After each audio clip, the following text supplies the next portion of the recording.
హైదరాబాద్ బంజారాహిల్స్ దగ్గరలోని ఒక luxury apartment complex. Arjun 31 సంవత్సరాలు. అతడు ఒక సాఫ్ట్వేర్ ఆర్కిటెక్ట్. రోజు ఉదయం 6:30కి లేచి జిమ్, ఆఫీస్, రాత్రి 10 గంటలకి ఇంటికి వచ్చేస్తాడు.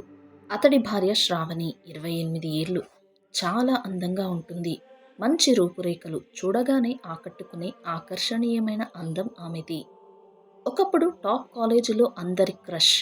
ఇప్పుడు ఇంటి నుంచే యూట్యూబ్ ఛానల్ రన్ చేస్తుంది, శ్రావణీస్ స్మైల్ అని. దానికి 8 లక్షల సబ్స్క్రైబర్స్. వీళ్ళిద్దరిది love marriage. ఇంకా పిల్లలు లేరు. కానీ ప్రేమ మాత్రం రోజుకో రీలులా ఫ్రెష్గా ఉంటుంది. అర్జున్ రాత్రి ఇంటికి వచ్చేసరికి శ్రావణి బాల్కనీలో నిలబడి అతడి కోసమై ఎదురు చూస్తూ ఉంటుంది. వారింటికి పక్కనే పక్క ఫ్లాట్లో అక్కడ ఉంటాడు రోహిత్ మల్హోత్రా. అతడికి 35 సంవత్సరాలు. Real estate business. ఇన్స్టాగ్రామ్లో 3.2 మిలియన్ ఫాలోవర్స్ ఉన్నారు. ఆస్తిపరుడు. దుబాయ్లో పెంట్ హౌస్, ముంబైలో విల్లా, అన్నీ ఉన్నాయి. కానీ ఒక్కటే లేదు, నిజమైన ప్రేమ. అయితే ఒకరోజు అపార్ట్మెంట్ లిఫ్టులో అతడు శ్రావణిని చూశాడు రోహిత్. ఆమె సింపుల్ శారీలో ఉంది, కానీ చాలా అందంగా ఉంది. ఆ అందం చూసి అతడి గుండెలో ఏదో కదిలింది. అప్పటి నుంచి అతడి ప్లాన్ మొదలైంది. అర్జున్ ఆఫీస్కి వెళ్ళిన తర్వాత రోహిత్ శ్రావణి ఫ్లాట్కి ఒకరోజు వస్తాడు. హాయ్ శ్రావణి, నీ యూట్యూబ్ ఛానల్ ఫ్యాన్ని నేను. నీకు స్పాన్సర్షిప్ ఇద్దామని వచ్చాను అంటాడు. మొదట శ్రావణి సంతోషించింది. కానీ రోహిత్ రోజూ వస్తాడు. కొత్త ఐఫోన్ 16 ప్రో మ్యాక్స్ చూపిస్తూ ఉంటాడు శ్రావణికి.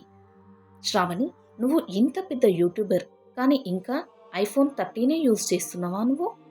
అర్జున్ నిన్ను నిజంగా లవ్ చేస్తే లేటెస్ట్ ఫోన్ కొనిపెట్టాలి కదా నీకు అన్నాడు. శ్రావణి మొదట నవ్వింది.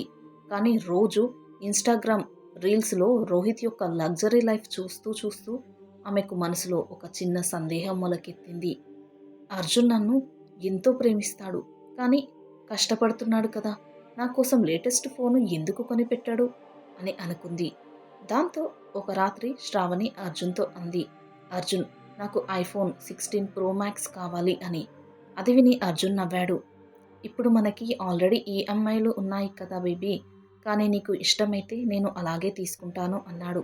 అతడు 3 నెలల బోనస్ కలిపి ఈఎంఐ కడుతూ ఐఫోన్ 16 ప్రో మ్యాక్స్ కొనిపెట్టాడు శ్రావణికి. దాంతో శ్రావణి సంతోషంగా రోహిత్కి ఆ ఫోన్ యొక్క ఫోటోని పంపింది వాట్సాప్లో. రోహిత్ నవ్వాడు. ఆఫ్టర్ ఆల్ ఫోన్ ఏంటి, నీకు 20 తులాల గోల్డ్ ఇప్పిస్తాడా? నేను ఇప్పిస్తాను అన్నాడు. 5 క్యారెట్ల డైమండ్ నెక్లెస్ ఇస్తాడా? నేను ఇస్తాను 42 లక్షలది అని. మళ్ళీ సందేహం, మళ్ళీ గోల్డ్ డిమాండ్.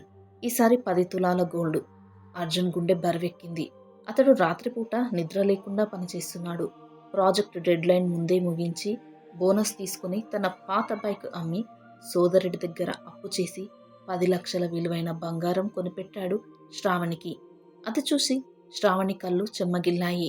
ఆమె అతడి మెడ చుట్టూ చేతులు వేసి ఏడ్చింది. కానీ రోహిత్ అంతటితో ఆగలేదు. కేవలం 10 తులాస్ గోల్డ్ హారమే ఇస్తాడా?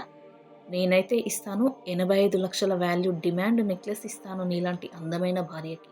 అది కూడా దుబాయ్ నుంచి స్పెషల్ ఆర్డర్ చేస్తాను అన్నాడు. శ్రావణి మనసు మళ్ళీ కదిలింది. అర్జున్ ఇంకా ఆఫీస్ నుంచి రాలేదు. శ్రావణి బాల్కనీలో నిలబడి ఫోన్ స్క్రోల్ చేస్తూ ఉంది. ఆమె మెడలో 10 లక్షల విలువైన బంగారి హారం మెరుస్తూ ఉంది. కానీ ఆమె కళ్ళల్లో ఆ మెరుపు లేదు. ఆమె మనసులో ఒక్కటే మాట, నాకు కనీసం ఒక డైమండ్ నెక్లెస్ అయినా చేయించగలుగుతాడా? ఈ బంగారం చేయించగలగడానికే ఇంత ఆపసోపాలు పడుతున్నాడు నా భర్త అని ఆలోచిస్తూ ఉంది. రోహిత్ మల్హోత్రా ఇప్పుడే దుబాయ్ నుంచి వచ్చాడు. అతడి చేతిలో ఒక బ్లాక్ వెల్వెట్ బాక్స్. ఆ బాక్స్ లోపల 85 లక్షల విలువైన చేసే డైమండ్ నెక్లెస్. అది చూస్తే ఎంతమంది స్త్రీలు గుండెలు ఆగిపోతాయో. రోహిత్ మనసులో ఒకటే ఆలోచన, ఈ హారము ధరించిన తర్వాత ఇక శ్రావణి తప్పకుండా నా వైపే వస్తుంది, అతడిని వదిలేసి నా దగ్గరికి వస్తుంది అని ఆ హారాన్ని శ్రావణికి ఫోన్లో ఫోటో తీసి పంపిస్తాడు. శ్రావణి ఫోన్లో రోహిత్ పంపిన ఫోటోని చూస్తుంది. ఆ హారము మెరుపు ఆమె కళ్ళల్లో పడింది. ఆమె చేతులు వణుకుతూ ఉన్నాయి. ఆమె గుండెల్లో 2 గొంతులు. ఒకటి అర్జున్ ప్రేమ, మరొకటి రెండవది రోహిత్ యొక్క లగ్జరీ లైఫ్. ఆమెకి ఇప్పుడు అర్థమవుతుంది తను ఎంత దూరం వెళ్ళిపోయిందో అని. అర్జున్ ఇంటికి వచ్చాడు. రాత్రి 10:15కి. అతని కళ్ళ కిందట నల్లటి వలయాలు ఏర్పడ్డాయి. అతడు 2 రోజులుగా సరిగ్గా నిద్రనే పోలేదు. ఆఫీస్లో ఒక పెద్ద ప్రాజెక్ట్‌కి డెడ్‌లైన్ ఉంది. అతడు తలుపు తెరిచి లోపలికి వచ్చాడు. శ్రావణి బాల్కనీలో నిలబడి ఉంది. అర్జున్ వెనక నుంచి వచ్చి ఆమె నడుముని పట్టుకున్నాడు. శ్రావణి ఒళ్ళు గజగజ వణికింది. ఆమె తిరిగి చూడకుండా నిశ్శబ్దంగా ఉంది. అర్జున్ ఆమె యొక్క మౌనాన్ని గమనించాడు. ఏమైంది శ్రావ్స్?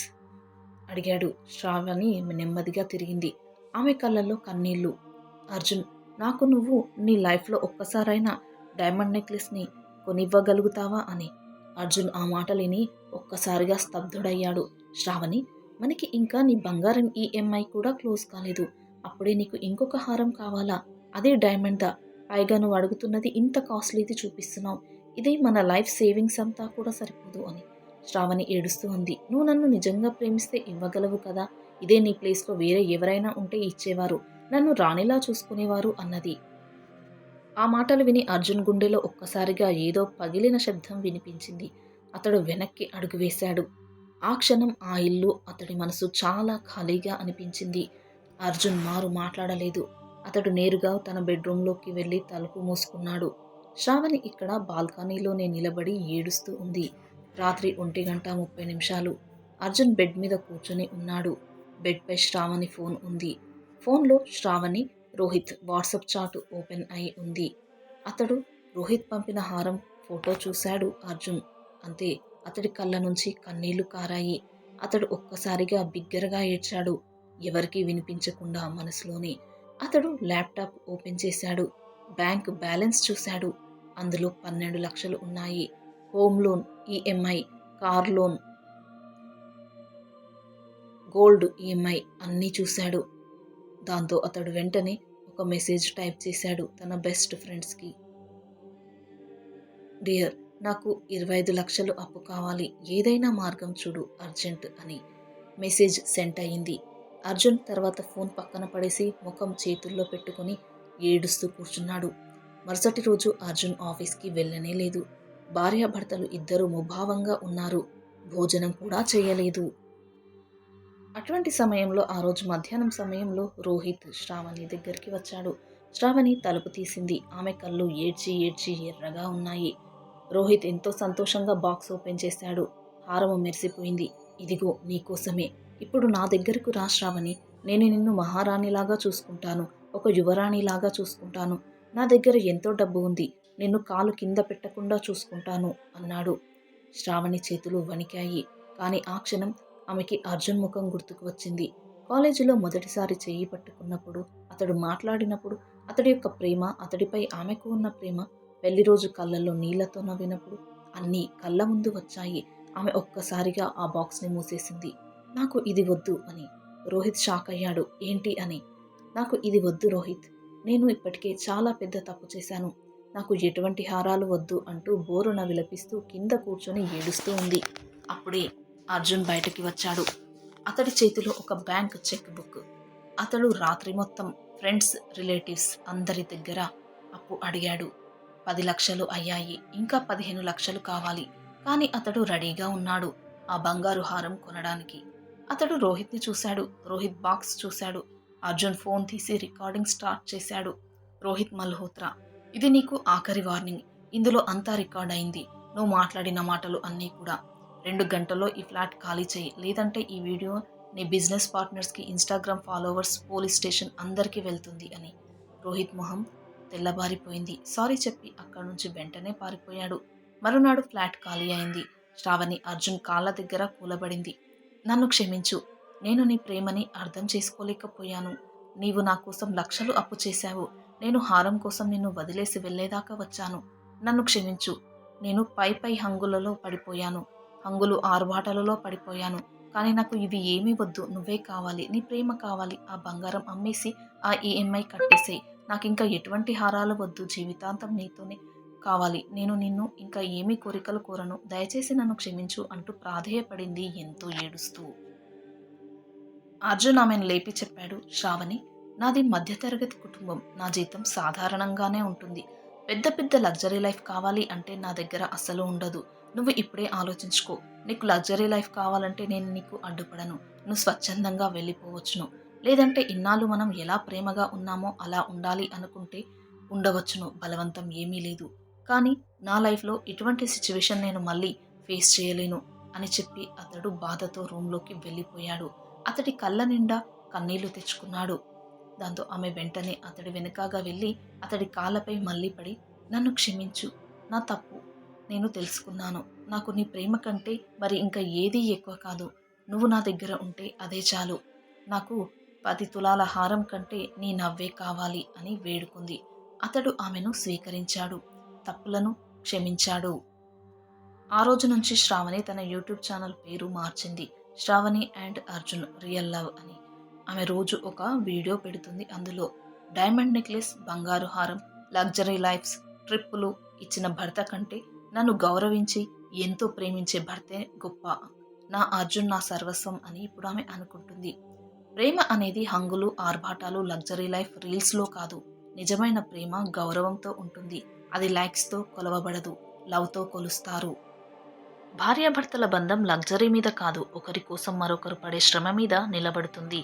బంగారం, డైమండ్లు ప్రేమను పెంచవు, కానీ గుండెతో ఇచ్చే నమ్మకం పెంచుతుంది. పక్క వాళ్ళ మెరుపు కళ్ళు తిప్పించొచ్చు, కానీ జీవితాంతం తోడు నిలిచేది మన యొక్క జీవిత భాగస్వామి. డబ్బు కొంతకాలం ఆనందాన్ని ఇస్తుంది. అయితే భార్యాభర్తల ప్రేమ మాత్రం శాశ్వతం. భార్యాభర్తల సంబంధం కానుకలతో కాదు, ఒకరి గుండెను మరొకరు కాపాడుకునే బాధ్యతతో బలపడుతుంది. కాదంటారా?